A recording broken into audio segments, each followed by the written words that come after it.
The warning was clear, precise, and completely unemotional. It wasn't written to scare anyone, it was written to be accurate. According to the document, what he was about to do carried a risk so extreme that survival couldn't be reasonably expected. Not unlikely. Unexpected. He read it carefully, the way people do when they hope they're missing something, but there was nothing hidden between the lines. The message was simple. If things went wrong, there would be no second chances. What makes this strange is not that he accepted the risk. People do that every day. What makes it strange is that the warning was right.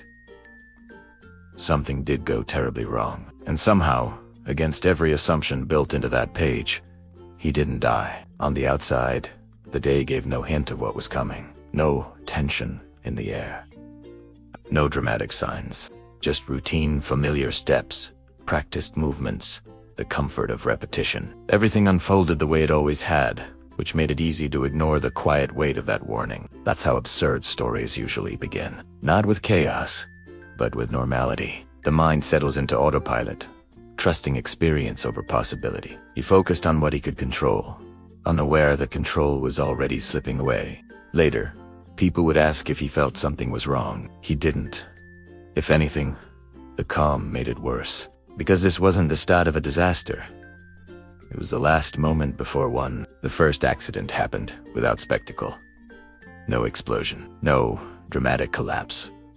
Just a sudden failure where there wasn't supposed to be one. In a fraction of a second, a process that relied on perfect timing broke its own rules. At first, confusion replaced fear. His mind tried to keep pace, searching for explanations, waiting for the moment where someone would step in and fix it. But that moment never came. Instead, the situation accelerated beyond human reaction. This wasn't a mistake that could be corrected.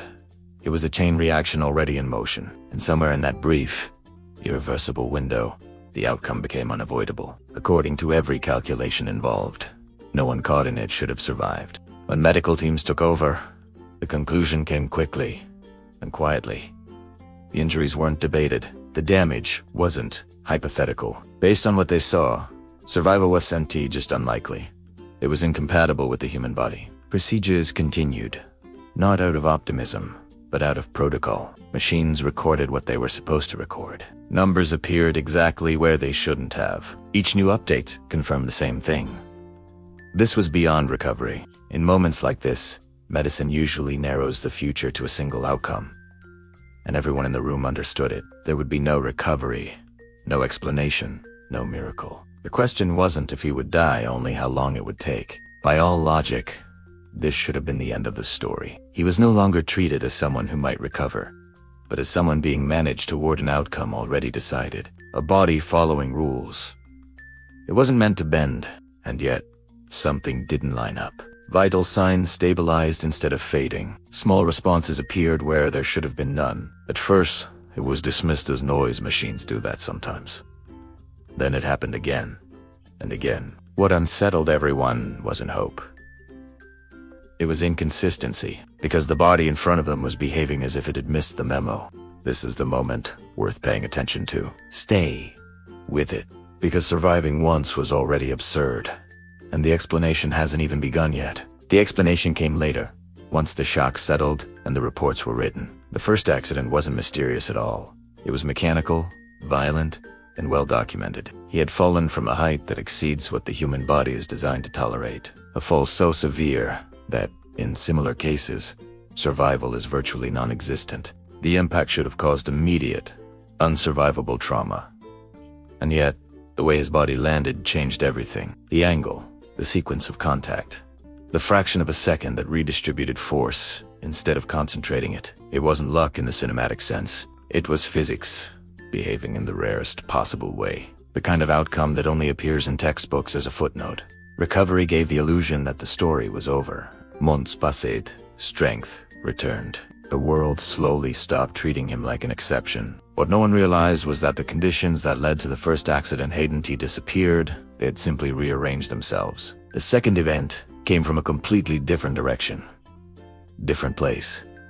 Different context. No connection that anyone could see at first. And yet, it was just as unforgiving. A high-energy impact that, statistically, leaves no room for survival. This time, There was no complex chain of events to analyze. No sequence to soften the outcome. It was simple, direct, and absolute, which made what happened next even harder to accept. The second survival erased any remaining sense of coincidence. Once could be written off as a freak alignment of variables. Twice forced a recalculation. Experts compared cases, timelines, injury patterns, and found nothing that should have allowed this outcome to repeat. This time, the body endured forces that normally result in instant fatality. No redistribution, no gradual dissipation, just impact, followed by survival. The probability dropped from unlikely to functionally impossible. What unsettled everyone wasn't disbelief anymore, but pattern. Two separate events, governed by different physics, ending the same way. At that point, the question shifted. It was no longer how did he survive. It became why him. The connection only became visible when someone stopped looking at the accidents and started looking at the moments just before them. In both cases, there was a small decision that seemed meaningless at the time. A pause, a shift in position, a choice made out of habit rather than strategy. Nothing dramatic enough to remember, but when those seconds were reconstructed, they lined up, not as a rule but as a pattern of near misses inside disasters. The difference between fatal and survivable wasn't strength or skill. It was timing measured in fractions of a second. That detail doesn't make the story comforting. It makes it unsettling, because it suggests that survival didn't come from control, but from narrowly avoiding the worst possible version of the same event. In the end, his story isn't told as proof that the impossible can be mastered.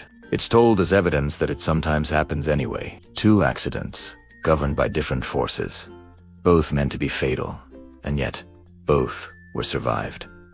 Not through preparation, not through heroism. What makes this story absurd isn't that he lived, it's that everything that should have ended his life behaved just differently enough. Twice. A reminder that reality doesn't always follow averages. It follows moments. That's why this case still circulates in reports and studies.